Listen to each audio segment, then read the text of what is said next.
Hi folks, I'm Wanderless. So I'm back again. This time I'm gonna be doing a showcase on my past build.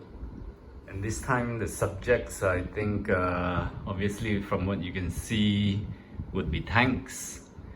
But this time it's gonna be 172 scale tanks. And I'll go through with you each one by one. But I'll do it quickly because I think there's quite a bit of a number of models here. And most of these are actually built probably like 10 years ago, 10 to 15 years ago. So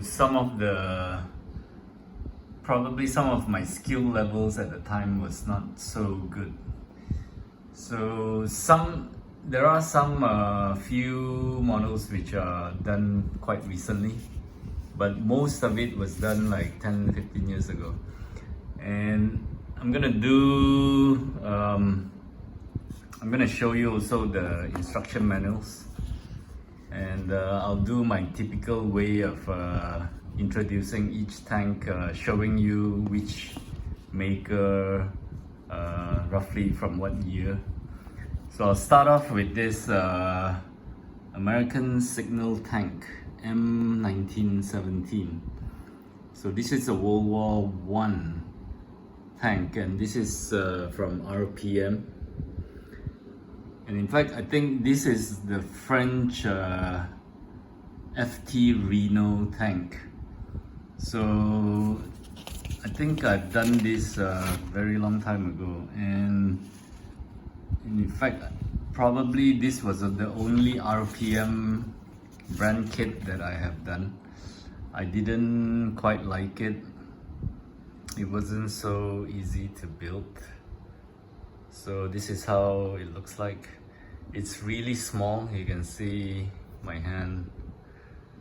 The tracks were rubber, and I think you can see it's quite thick, so it doesn't go on so well. So that's the American Signal tank. And then second, I got this Panzer 4. So this is Italeri. I think this was also something from the 90s. Nothing special about this. It's just a very normal Italeri 172, and this is how it is. So I don't think I followed any of the color schemes here. In fact, I did my own. This is just gray with some white spots over it. So that's how it would look like. And next, okay, there's something old here also from Revell. I think you can see the year 1996. So this is also something very simple. Comes with some diorama thing, but I probably has lost this thing. And it also came with a lot of troops, which I didn't, I think it's somewhere, but I didn't put it together with the tank. And that would be this one. I have two Jagdpanthers, and this is the Revell's Jagdpanther. It's quite simple. Doesn't even come with the cover. So it was a very simple, I think this would be like a one-day build. Oh, I think I missed out something here. Probably I have tried to put it on a jig, maybe. So yeah, this was done a long time ago. So you see, I can miss out things like these. And next I have German Brummbar Mid production. It doesn't say anywhere, but I'm very sure this is a Trumpeter because of the layout of the manual. Very simple kit, and I think this is one of the kit which I did not weather heavily, almost like brand new. And the track is, of course, rubber, and I think you would see here that the track is not long enough, so there is like a gap there.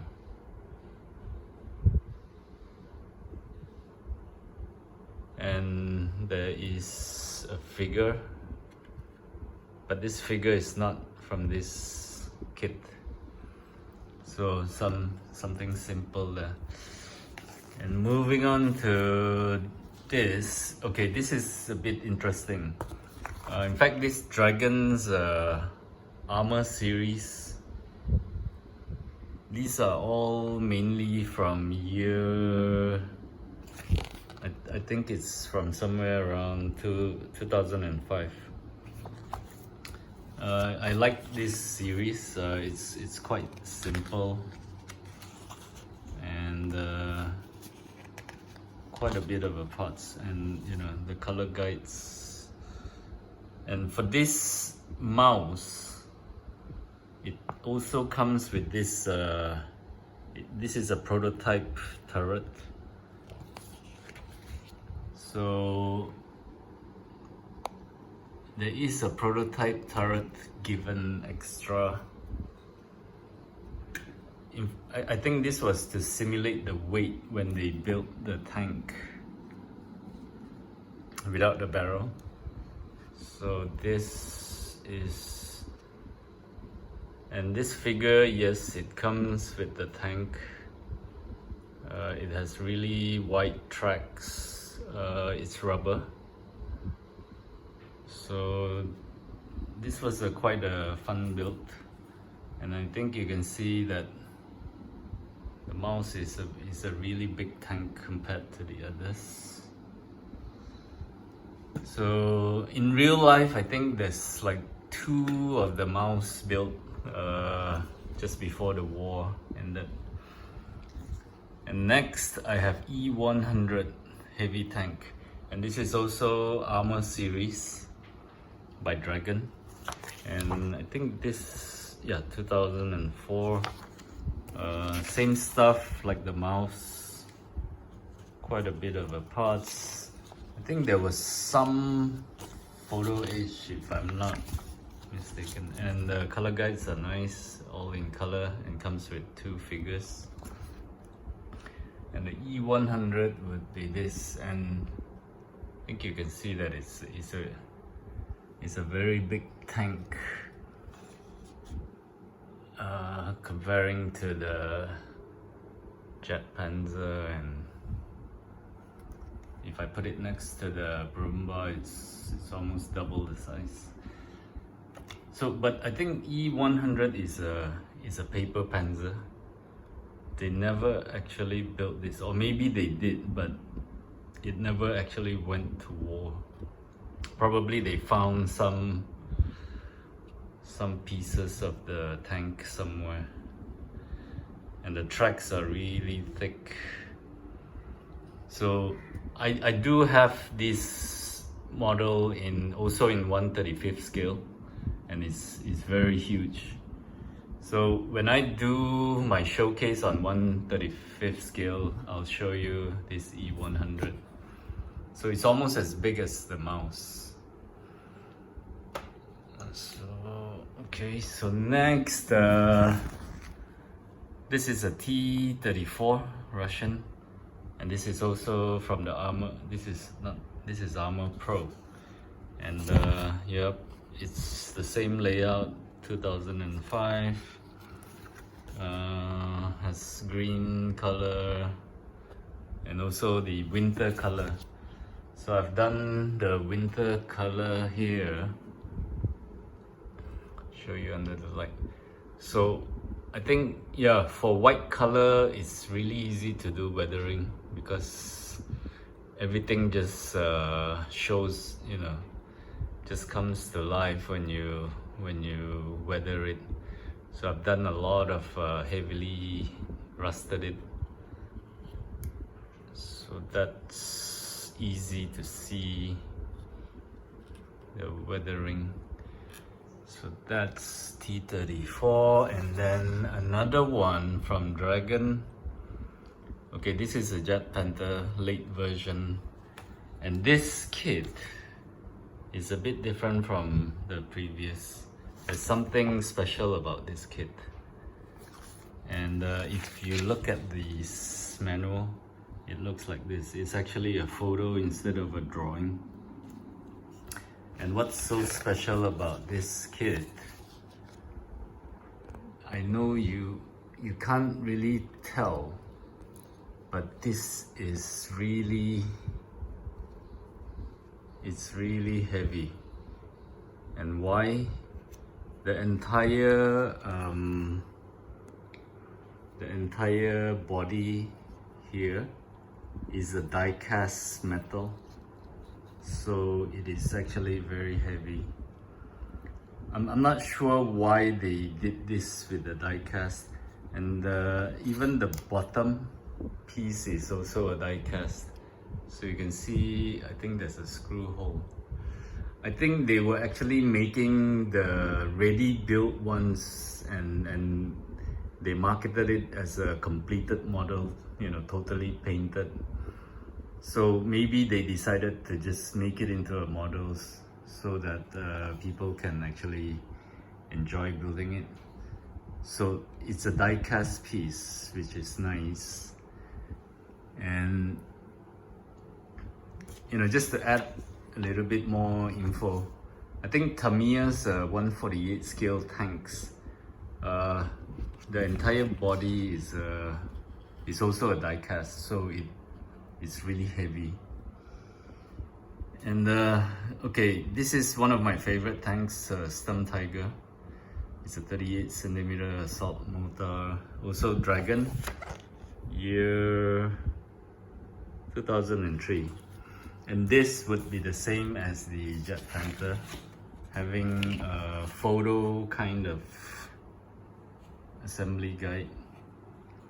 And the hull, the entire body, the hull is also a die-cast, so it's actually very heavy.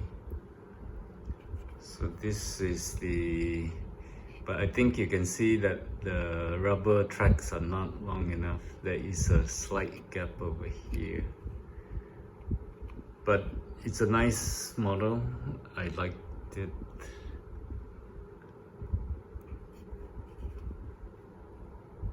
And it's quite unique because, you know, the hull is in a die-cast. Okay, so moving on next quickly, because I still have a lot to go. So this is Hasegawa's Morser Karl with the Munitionspanzer 4. And this is a 54cm instead of the 60cm. So the barrel is a bit longer. The 60cm, the barrel will be shorter. So that's how big the shell is. And that comes together with, you know, it's 2 tanks in a kit. So this one is, you know, hanging the shell to load it onto the Karl. And I've added some copper wires to make it look hanging. So this is an old kit. Yeah, I think Hasegawa released this back in the 80s, but they have actually reboxed and, you know, manufactured it again. So this is from something from the year maybe 2005, but original tool might be an old tool. Okay, here I have something much newer. This is by Academy. Is the US M977 cargo truck. So this is a very recent build. Nothing special about it. So this is the only modern 172 scale AFV that I have. I think my interest is more on the World War II tanks, and especially Germans. I think I have a lot of Germans. So actually the reason why I bought this kit was actually to go with some other models to build it as a diorama. But I haven't done it. So I've finished building this. It's actually supposed to go into the fuselage of the A400M at 172 scale. So that is why I built this. So okay, and okay, this one V2 rocket with the Hanomag. This is by Takom. I've shown you this, you know, comparing with some other models in some of my previous videos. So this is a very new, quite recent kit, quite popular I think. And it also comes in 1/35th scale, but I don't have it. And quite a lot of parts, quite difficult to build. So I've built it not in gray, but in camouflage color, and that would be the rocket with the trailer. So it's quite big. And next is still 172. And this is the Topol SS25 Sickle. I have done a video on this kit, so I'm not gonna talk about it too much. If you want to know more details, I have another video showing this missile bay in a vertical position. So you can check that out if you're interested in this model. And moving on, I got M65 Atomic Annie, and this is also another Dragon kit. And this kit was very interesting, so I bought it. But it was actually very difficult to build, and I think maybe halfway I did kind of lose interest in it. So, you know, after that I did not put so much effort into building it. So you can see my build is not a very good build. I didn't do much weathering, and might not look so good at all.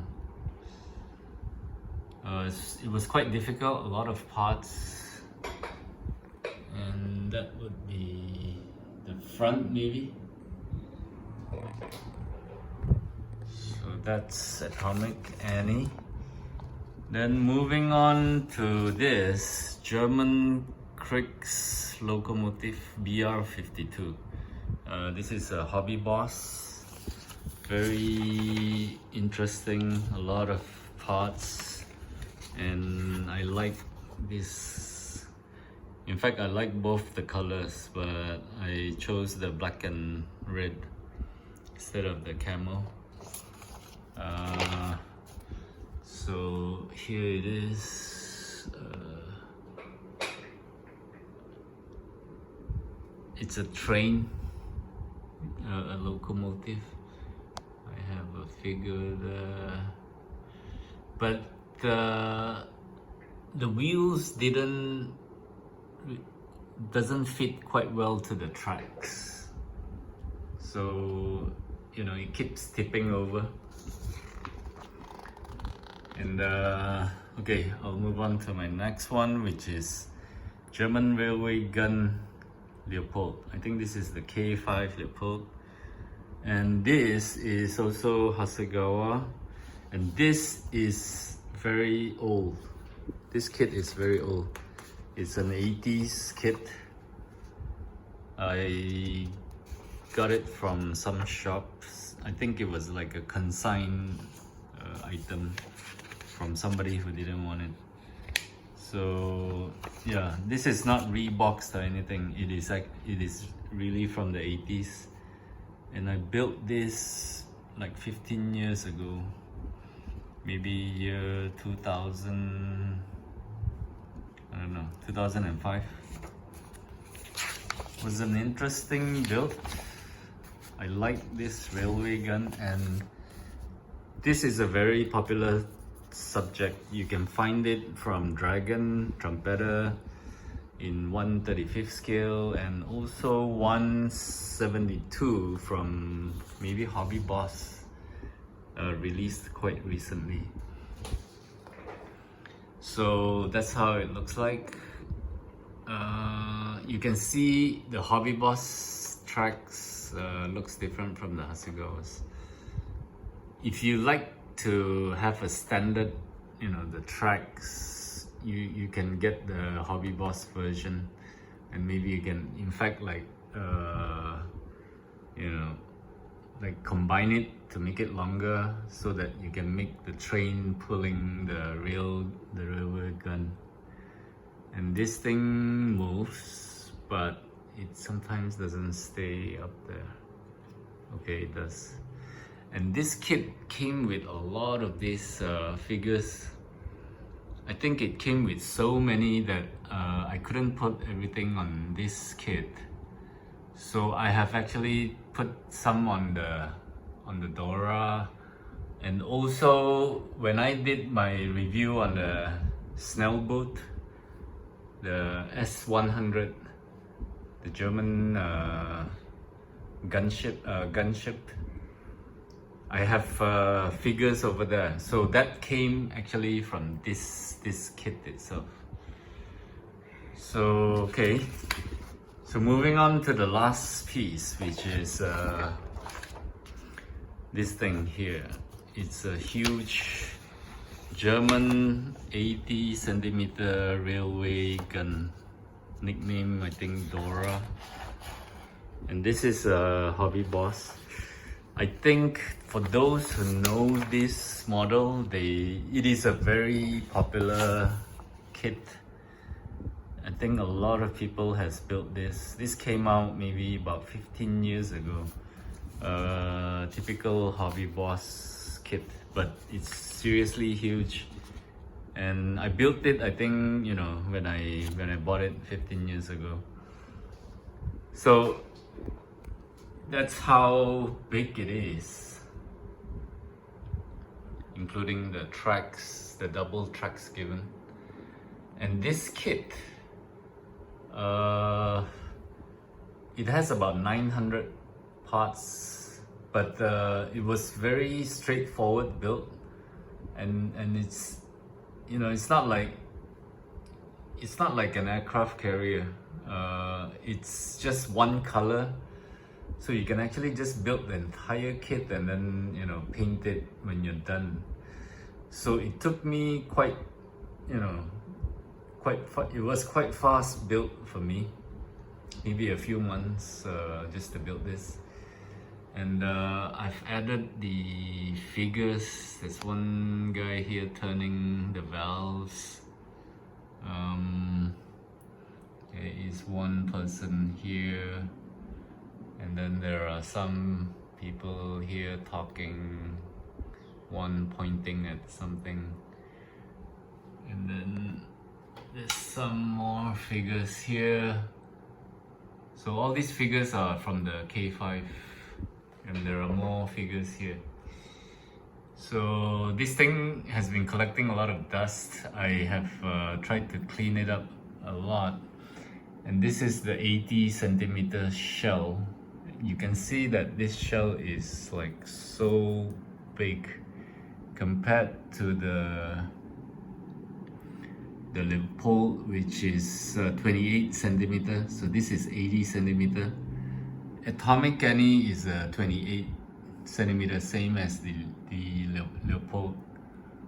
And this Karl here is 54. So you can see the shell size is slightly different. 80 and 54. So yep, that's the shell, and I think this is the thing to push the shell into the barrel. And this barrel is let me just move it. It's movable. And the interesting thing about this this kit, even at this size, maybe the everything fit together really well. So, and even the wheels on the tracks. So it actually, let me just show you that it actually moves. You can actually move on the track itself. See, I'm actually pulling it. So it's quite amazing to have. I think each side, the front side has four tracks carrying the thing, and 4 at the back. But the amazing thing is it still moves. So usually at this scale, the tracks won't fit at all. But this kit was really good. So I can actually simulate it to move. So you can see that it has moved to the front. And I'm gonna just push it back again. See, it's actually moving, and I think that the tracks are all aligned to the wheels, so it's a very good fit, I think. So that's the details. I've done a lot of rusty weathering on it. So it's a very popular subject. I think you can find a lot of videos on this kit. So that would be it for this showcase. I hope you enjoyed it. I know my video is a bit long because I had to talk about, I don't know, I didn't even count, probably there's like 15 kits here. So talking about each one's. And I've done tanks when I was a kid, when I was in my 30s, 40s, but recently I have not been doing tanks at all. I think you know that I have been building more ships. The last kit that I built was the USS Kitty Hawk CV63. And I think recently I'm more into ships. Tank, I have a lot of tanks, but the phase, maybe it has just gone away. Building model is like you just suddenly want to build planes, tanks, ships. So now actually I'm more into ships and maybe some planes. And I haven't touched the tank maybe for a few years now. My last tank was a few years ago, and it was the Takom's Topol 135th scale. So next maybe I'll talk about 135th scale tanks that I have. But I don't think I can show you in one go because I have a lot, and I can't display it like this, because it's gonna take more space. The 135th scale tanks are bigger. So this is my entire collection of the 172 scale tanks and railway guns, and some like rockets. So yeah. I'm gonna stop talking here, and next I will do something else, so show you another past showcase. So I hope you really enjoyed this, a lot of different things here, and until my next update, yeah, please thank you for watching, and take care. So goodbye.